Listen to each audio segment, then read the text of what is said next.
Today I want to share with you a process that I went through for myself.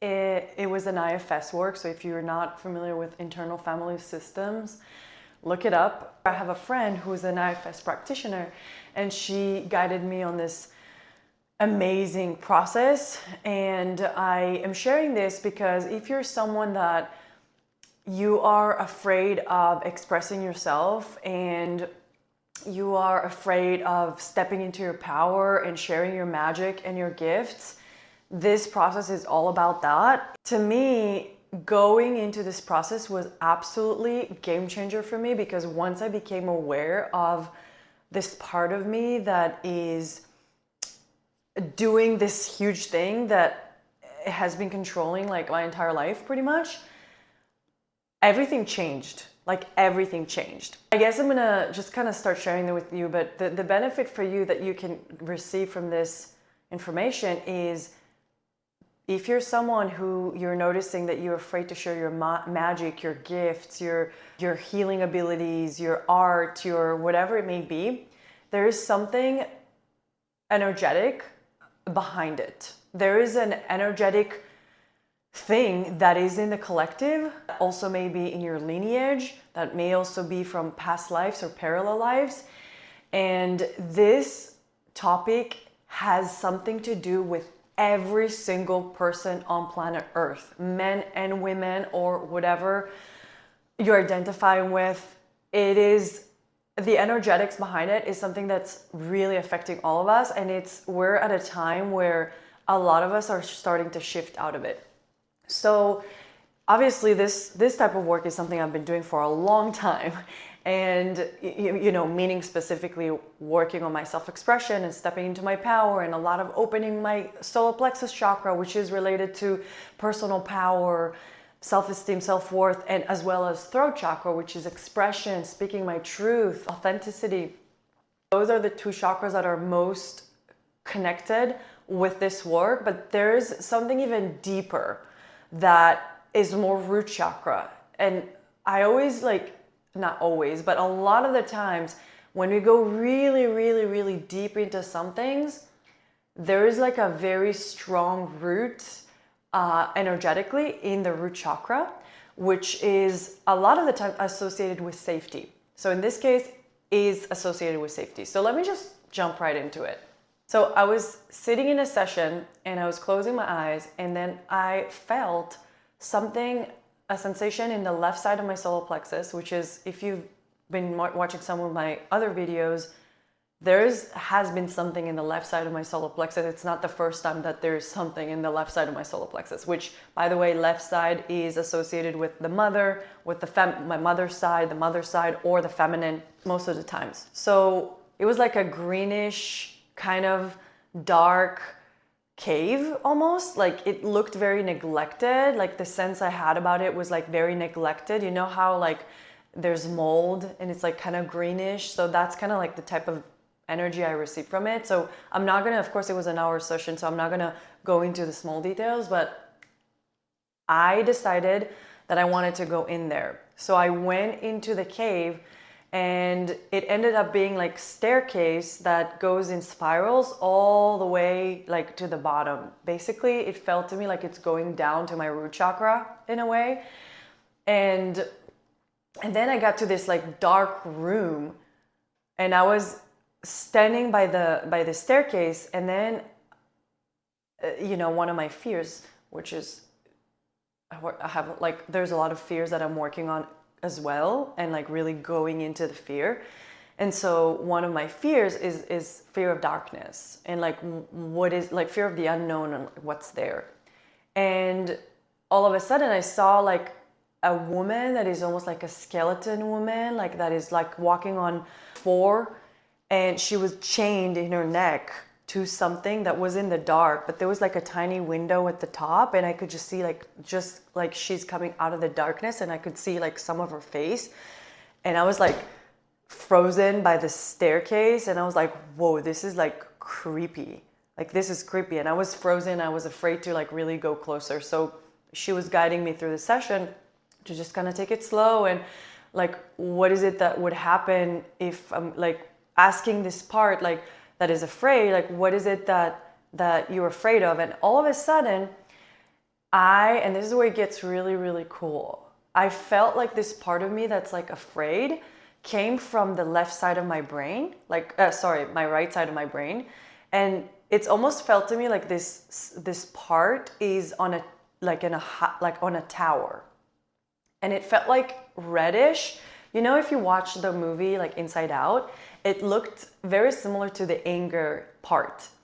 However, it wasn't like fuzzy, like it was like smooth skin and a little different with like the way he looks, but it was also like a little darker red. And I was noticing this part of me like basically like super afraid and anxious and telling me to like don't get closer to this woman. And of course I was afraid. I felt fear, right? I felt like, whoa, this is like scary.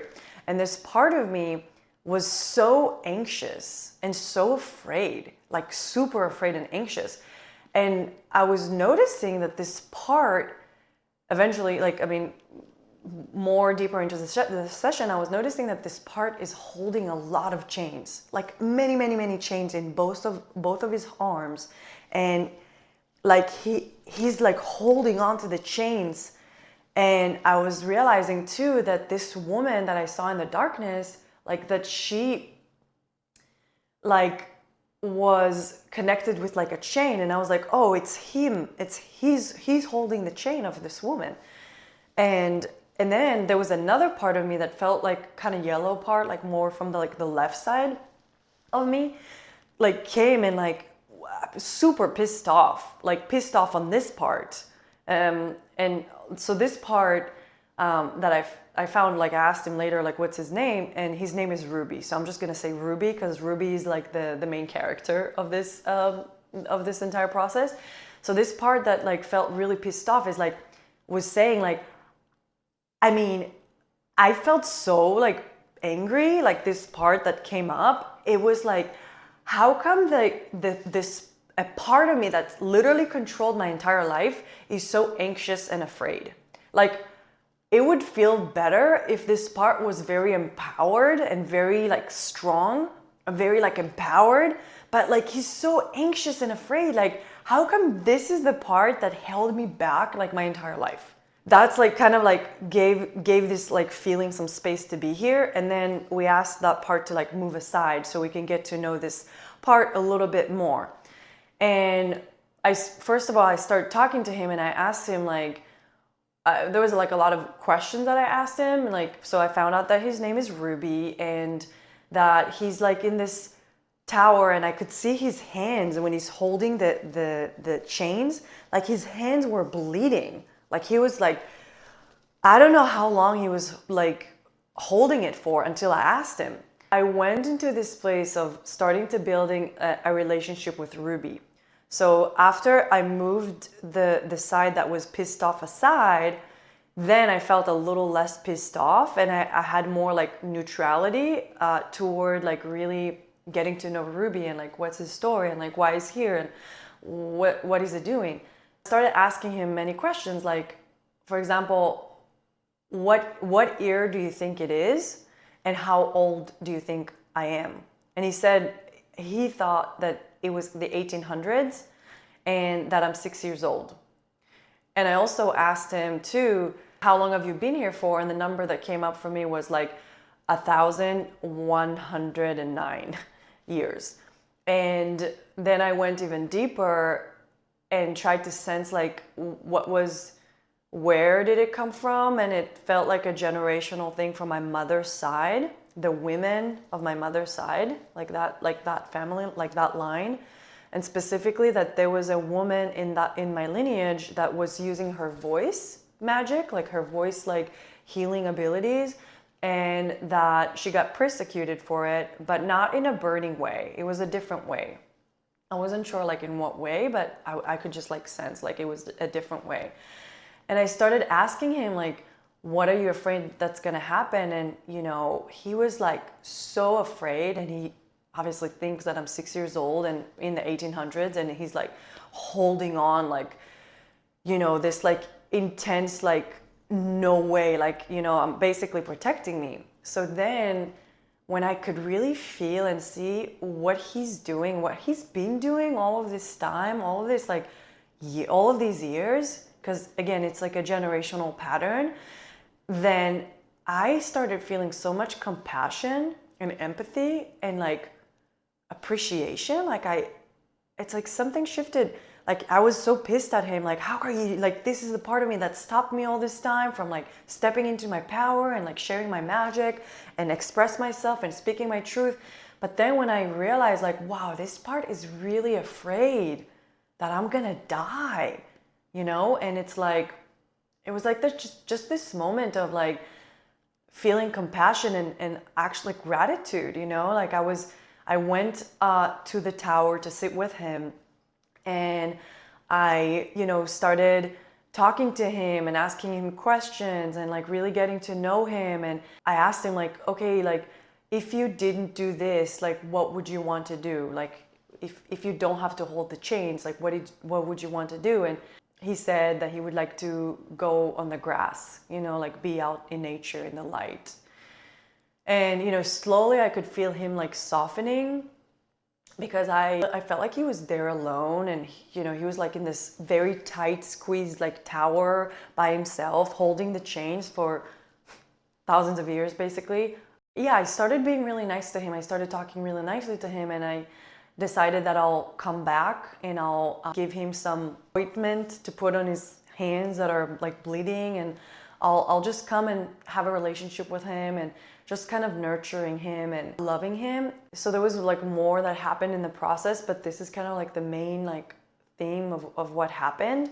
It was really amazing. It was absolutely crazy, the shift that it did in me to like, there's a certain level of acceptance of like, oh, he's here to protect me. And what that made me feel like, I don't need you to let go of the chains. Like, I understand like there's like a really deep fear behind it, but you don't need to leave the chains yet. Like, there's no rush. And now there's like so much more peace in it that I'm like aware of this part of me that's like trying to protect me. And now what I'm doing when I'm like meditating or when I'm having time for myself, I'm just going to spend some time with him. And I told him, for example, like, oh, I have this like amazing place, like meditation place that I really like to go to, that is so beautiful in nature, that I want to take you there. I think you're gonna love it. And today I went to a crystal shop and I bought this stone. I don't know if you can recognize it, but it's this stone called Ruby. And his name is Ruby. So I bought this for Ruby. And so it's just like such beautiful process for me to like being in this place of like building the relationship with him. And just like one day I went and I gave him a massage and like, like just kind of like nurture him in a way. I used to be this kind of person that when I go into healing something, like I have to do it and it has to happen right now and like rush, like almost like going, like I have to be somewhere.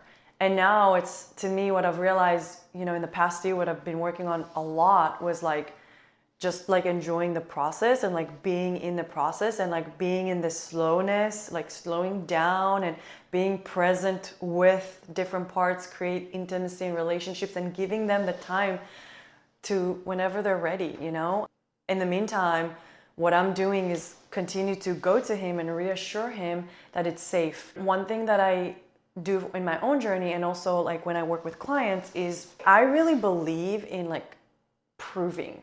Like, so instead of just like telling him, hey, it's gonna be okay, like don't worry about it, I'm proving to him. So I'll do something. So I'll post a video on my Instagram that I'm like doing energy healing, and I'm putting it out there, and I know he's super afraid of it. And then I come back to him and I tell him, hey, you see, like I actually got really positive feedback about it, and I didn't get burnt. I didn't die. So it's just like little things like that is like proving to him. This made me decide that I'm really feeling cold, and I feel really excited about it to start making YouTube videos where like an entire YouTube video, I'm working on different things either inside of us or out there, because this is kind of like the work that I'm doing, aligning and balancing energies within us as well as on planet Earth. As within, so without. The way it's going to be is, let's say, working on inner child healing and returning to innocence. It's going to be like, I don't know, like 10-15 minute video that I'm like offering energy healing for you to, I give two options, and there may be more if there's something that you have like in mind. But option number one is for you to receive the healing or the transmutation that is coming up when I'm channeling that energy. And option number two is for you to join with me and amplify it for yourself, for me, and for everybody else who's watching it. Because when I do it, I also do it for myself. And I also do it for you, the people who are watching it. And if you're watching and you're receiving, you can just receive, and you can also amplify it with me in a form of like intuitively moving your hands however feels right for you, or just sitting down and having the intention within to bring more energy to it. It can be in a form of visualization, it can be in a form of light movements, it can be in a form of vocalizing, you know, using your voice if this is something that you do, instruments, whatever feels good for you. There will be like more internal things like transmuting fear into play or like things like that or in those realms, but also I'm going to be working on different systems on Earth. Like, so for example, the political system, you know, bringing more love into the political system and more unity. For example, the food system. There's so many, like the sex trafficking industry, the Hollywood industry. There's a lot of systems on planet Earth that are really corrupted. And I always talk about as within, so without. So whenever we have our own, you know, energy centers that are out of whack, out of balance, and then it creates all these like physical manifestations, if it's stress, anxiety, jealousy, judgment, fear, I mean, all of these different things, same thing that are happening on a bigger scale out there, meaning on the energy field of planet Earth, right? So like the systems, it's like pretty much the same idea, but it's like a bigger thing. And when I say the same idea, is like it has a specific structure to it, it has a specific energy to it. And when we go into the energy and we're help the energy transmute and transform, that's when we can slowly bring more unconditional love to the systems, bring more unconditional love to within us. And I talk a lot about it on my YouTube videos. Everything in this physical reality and this physical manifestation, from like having a relationship with someone to having a sickness to a disease to a like a trauma that's like playing out in a certain way in relationships or whatever it may be, or my relationship with my, like intimate partners or with money or whatever it may be. Like there is a specific energetics to it. Same thing, the systems that are out there, like it has a specific energy to it, and everything in the physical manifestation, it starts in the energy field. So like the roots of the physical manifestation, the roots of this physical reality that we live in are in the unseen, are in the energy field. And I always like planting those seeds in across my videos. And if you watch a lot of my videos, like you probably can see the theme, and like there's slowly like more like pieces of information that are coming up. By the way, if you like this video so far, please like this video. That would really help me with the algorithm. So what I'm saying about this energy is like when we're able to go to the roots in the energetics, whether if it's within us or on Mother Gaia, on planet Earth, and work on transmuting these energies, it's like all of a sudden the physical manifestation is going to shift, because the roots of that manifestation, which is in the energy field, is shifting.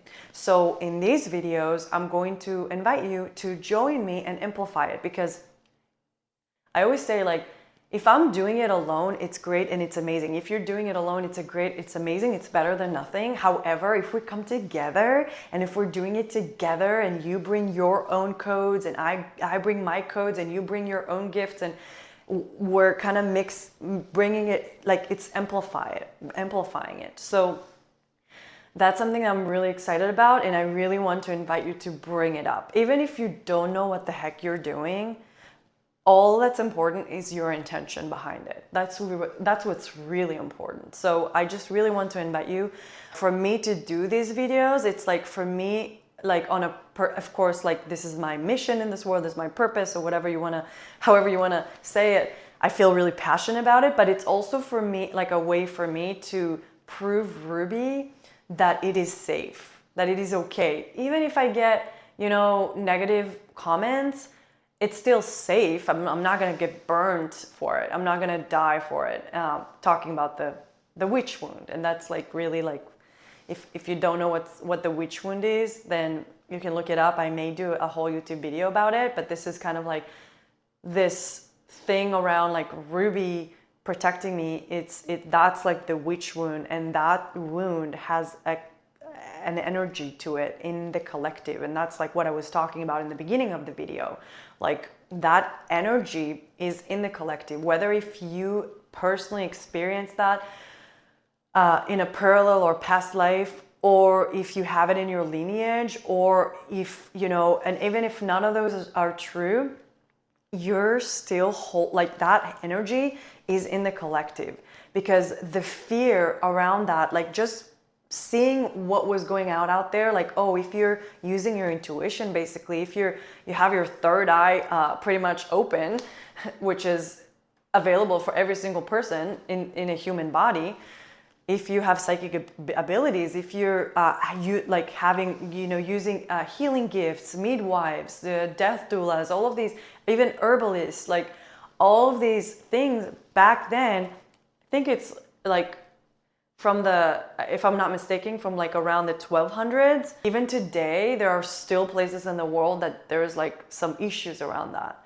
So it's pretty crazy. But the idea is that like, can you imagine so many years of that like deep fear, and it's like layer on top of layer on top of layer, because it was generation after generation after generation that this, almost like this fear has amplified. And that fear, that energy is still in the collective. It's still in our collective consciousness. And like what happens is like the way it shows up for us as individuals is that we are afraid expressing ourselves. We are afraid of expressing our truth, our gifts, our magic, our intuition. Like this is such of course we're really coming out of that, because a lot of people are awakening across the planet right now. But this, like that type of fear, even if you didn't directly experience it, like you would know that's in the collective consciousness, that back in the day, for many years, if you did that, if you spoke your truth, if you shared your magic, if you expressed your authenticity, if you were in your personal power, then that would be a recipe for death, for persecution, for torture, whatever it may be, right? And so that fear is in our collective consciousness. And so meeting Ruby and like really feeling his like real fear, like he's so afraid, like he literally thinks I'm gonna die. And he's like pulling the chains, like, no, stay inside, like, he's like really he really thinks that. So for me, I think that it makes sense that it's going to take time.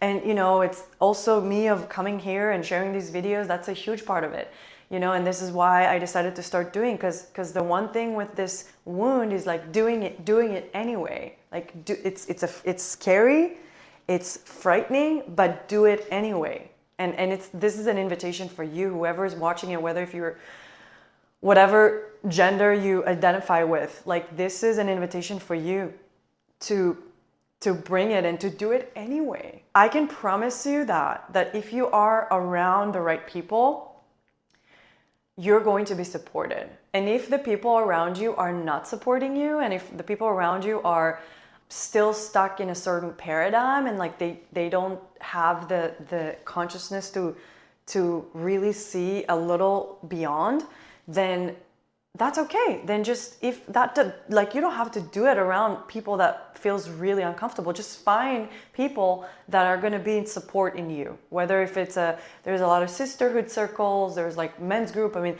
there's a lot of work that you can do. You can find a community, either it's online community or in-person community or whatever it may be. Just find the people that are going to support you, that can meet you on the same page. So I just wanted to say that, and thank you for listening and tuning in. And I do want to say one thing that's really important, because if you are someone that is experiencing that, if you're someone that like, oh my God, I have this wound, the witch wound, I have this, I am resonating with this. Like, I want to tell you that this is a lot of the work that I do with my clients, with the energy healing, somatic guidance. I'm trying to explain like what is it that I really do, and there is some similarities from IFS, internal family system, and also some similarities from somatic experiencing, and it's like a mix of both with working with the chakras. So the chakras is the base, the chakras is the foundation, like really working with the energy within the body. And I say a lot more about it on my website, so feel free to check out my link to my website in the description below. And if you feel drawn to it, if you feel curious, I want to invite you to schedule a free discovery call with me. And the link is going to be below. We can just chat and see if this feels like in alignment, if this feels like a good energetic match. I really want to invite you to feel into your body if you feel the nudge or the pull to, when you like, if you resonate with my energy. Like, maybe go scroll through my website or go to my Instagram at the Chakras Queen. Just kind of watch my videos here, whatever. Just like really see if there's a resonance, if there's a pull, because the thing that is important for me is that there's going to be an energetic match. And like, I don't work with everyone and anyone. Like, sometimes they're just not an energetic match. So I want to invite you, if you feel drawn, if you feel curious, if you stayed so far in the video, there may be a chance that something is interesting, something is sparking inside of you. So just listen to that. And I want to invite you to follow that calling and that invitation and schedule a discovery call for free, and we'll take it from there. Like, you don't have to decide anything. So again, I wanted to say thank you so much for watching and tuning in, and I hope you have an amazing day.